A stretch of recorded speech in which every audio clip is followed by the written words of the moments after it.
আজ খুব সুন্দর একটা ইনফরমেশন আপনাদের দেবো, সেটা রাইস নিয়ে।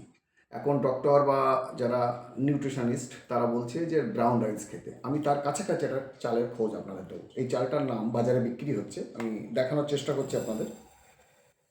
এই চালটি ছোট্ট ছোট্ট দানা, এটার বাজারে বিক্রি হচ্ছে কিন্তু জিরা রাইস বলে, খুব ছোট্ট, দামও বেশ কম, মানে একেবারে লোয়ার লেভেলে। 52 থেকে 56 টাকার মতো প্রতি কিলো দাম পাওয়া যাচ্ছে।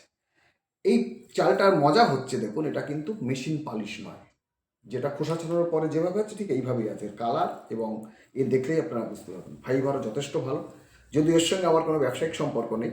আপনারা এটা ইউজ করতে পারেন, বেশি দাম নয়, 500 গ্রাম কিনে ট্রাই করতে পারেন। রাইসটা একটু মোটা হবে, কিন্তু মুখে দিলে না মোলায়েম গলে যাবে, খুব সুন্দর। মানে এটা দিয়ে আপনারা পোলাও করতে পারবেন, কিন্তু এর নিজস্ব কোনো স্মেল নেই, তো সেক্ষেত্রে স্মেল অ্যাড করতে হতে পারে। অসাধারণ সুন্দর একটা ইনফরমেশন দিলাম। আমি নিজেও এটা খাই, আমার এক ডাক্তার বন্ধুর বাড়ি আমি ইনভাইটে ছিলাম, সেটা একটা লাঞ্চে। তো তারপরে আসার পর থেকে আমি এটা খাচ্ছি, এটা আমি আপনাদের সঙ্গে শেয়ার করলাম। তো দেখুন কেমন লাগছে আপনাদের, খুব সুন্দর। ছবিটাও বা কেমন, আর আমি আপনাদের দেখুন একটা খাবার আমি নিজে খাচ্ছি সেটা দেখিয়ে দিচ্ছি আপনাদের। একদম এই রাইসটাই হচ্ছে, এই দেখুন।